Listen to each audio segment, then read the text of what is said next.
Mbappe's life at the moment, of course, missing the penalty as Real Madrid would lose their first away game of the season. Athletic Club winning by 2-1. Sid Lowe back with us pitch side now as we reflect on what happened, Sid. What's interesting, and you've heard all the talk afterwards, is it the same old story? Kylian Mbappe's looking great in training, it'll be fine, he'll find his form soon, blah, blah, blah. Well, Kylian Mbappé himself has put an Instagram message out. I mean, it would be nice to actually hear from him rather than just an Instagram message saying that this is a moment for him to demonstrate who he really is. And I guess that's kind of the question. And I don't really want to push it that far, but that it is being asked in Spain whether there is something bigger happening, whether there is something really wrong. Now, I personally would argue that his performances haven't always been as bad as people have sometimes made out. The number of goals he's scored is really not that bad a return, but there are a lot of chances missed, and of course it's 2 penalties in a row. And it's not just that. If you look at the game against Getafe at the weekend, and this has been the focal point of all the talk in the build-up to this game, there's a penalty which Mbappé doesn't want. Ancelotti yesterday was talking about this being an act of selflessness, an act of generosity to his teammates, of altruism, to say, no, you take it. I don't want to take it, you take it. But I think what most people are looking at it and interpreting it as is this is a guy that, despite the fact it's Kylian Mbappé, despite the fact that it's someone who scored in 2 World Cup finals, that scored a hat-trick in the last World Cup final, this is a guy who at the moment appears to be really feeling the pressure and isn't performing at anything like the level that was expected of him. Now, it's true that those expectations were really, really high, but it's a problem, and it's a problem that Real Madrid need to try and find a solution to. So Ancelotti must have been asked why it was Mbappé that took the penalty, Sid. What, tonight? Yes. Because the answer to that is the same as the answer he gave at the weekend, the same as the answer he gave yesterday, which is the players decide between themselves. And I'm happy for the players to decide between themselves. And so that's what happens. Obviously, look, Ancelotti, I mean, this isn't the first time, by the way, that Ancelotti had questions about who takes penalties. I mean, I can remember 2 or 3 occasions in how many years it is he's been in charge of Real Madrid. This time around 4 years, and I think in 2 the first time around. And he's always said it's down to them. He's never been a manager who's defined a penalty taker. He's always allowed it to be them who decide, depending on how they feel. Of course, what he now has to ask, and what everybody's asking, is how does Mbappé feel? Yeah. Is he in a position where kind of emotionally or in terms of whether it's motivation or confidence, there is something wrong? I heard you and Ali and Luis talking, and I agree with Sid. I think he's currently sort of drowning in the pressure of being at Real Madrid and not playing well in a side that's not functioning particularly well. But I heard you talking about getting his confidence up by giving him the penalty. We're not in the business of getting his confidence up. He's got to do that for himself.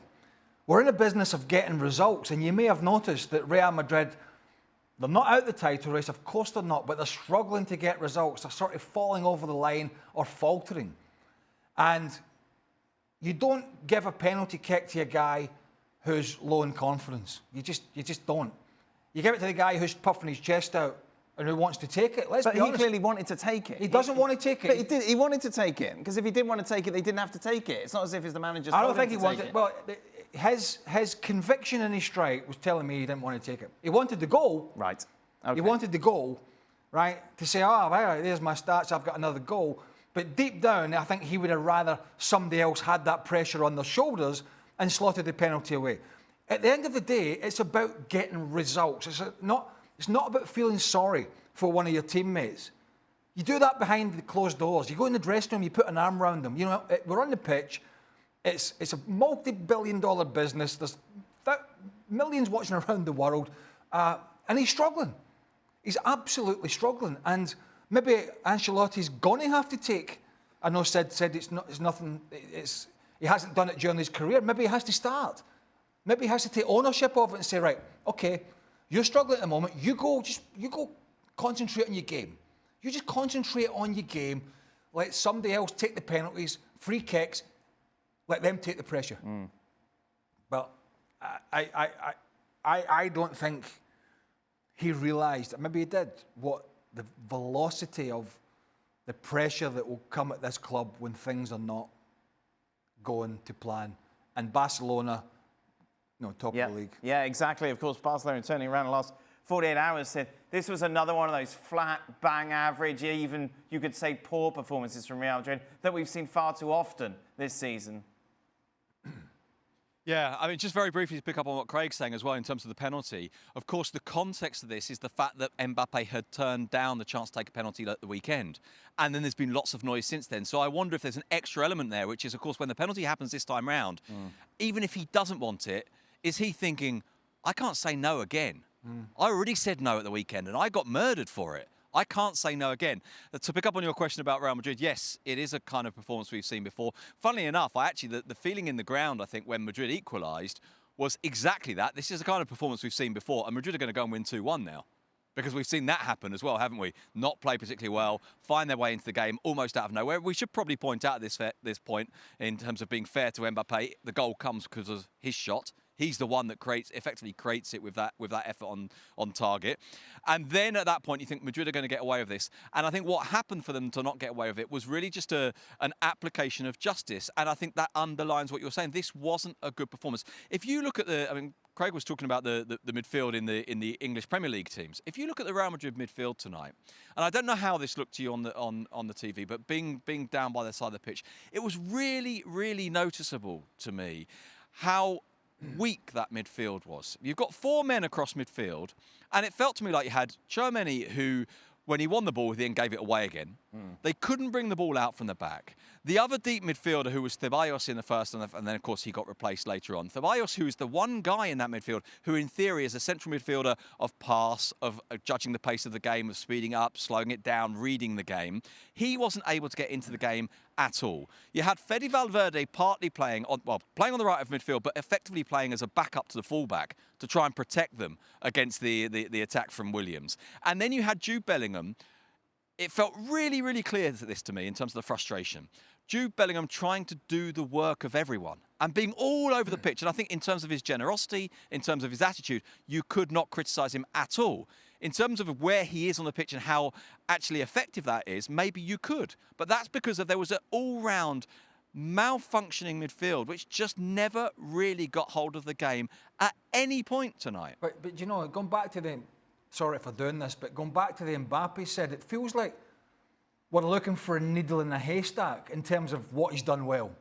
You know, we're searching for something within a game that you said, well, he did this, or he did, you know, we're actually searching for things that he's done well within the game, whereas we should be really eulogising about him. We should be sitting back going, wow, look at me, he's caused all these problems again tonight. But we're having to, as I say, look for that needle in the haystack. Well, what did he do?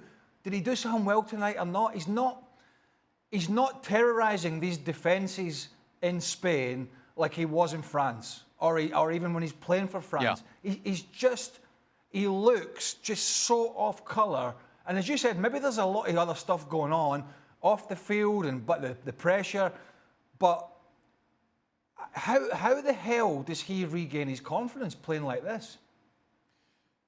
Well, I mean, from a Spanish point of view, at least, and the way that it's been talked about here and watching him play, there's a whole load of things. I think, in fairness, I think if we looked at the way he played more or less up to the Clásico, I thought you would look at it and say, OK, it hasn't been the very, very highest level, the kind of expectations we've had of him. But he's been OK, and his goal-scoring return is pretty good. And Vinicius, I think, had only overtaken him in goals in the last week or maybe 2 weeks before the Clásico. Then he has the Clásico, where, of course, he gets caught offside 8 times.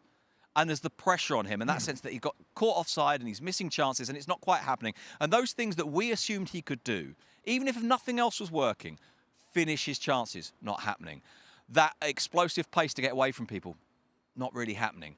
We expected maybe some difficulties in terms of fitting in with the team. We expected maybe some difficulties in terms of the nature of the football being slightly different. But even those things that we thought he could do, we're not seeing very much of. Now, as I say, I'm relatively defensive of him in the sense that I think what happens is, and this plays into this idea of the pressure, that we go over the top in both the positive things and the negative things around Real Madrid all the time. And that happens a lot in Spain. And I think with Mbappé, it's the sort of the pile-on with him, certainly until the last 2 or 3 weeks, I would have said, felt a little bit over the top to me.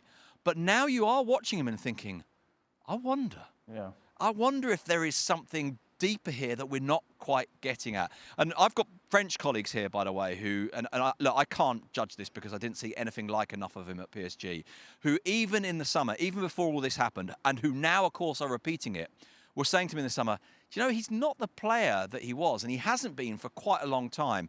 And I had a conversation with one of them a couple of days ago, and he said, look, honestly, it's 18 months now that we haven't seen a good Kylian Mbappé. And then that does make you worry that maybe this isn't about Real Madrid. Maybe this isn't just about the pressure, although the pressure obviously is building. Maybe it's not about the club or the new environment. Maybe it is something bigger. And the real fear, of course, would be something that's not temporary.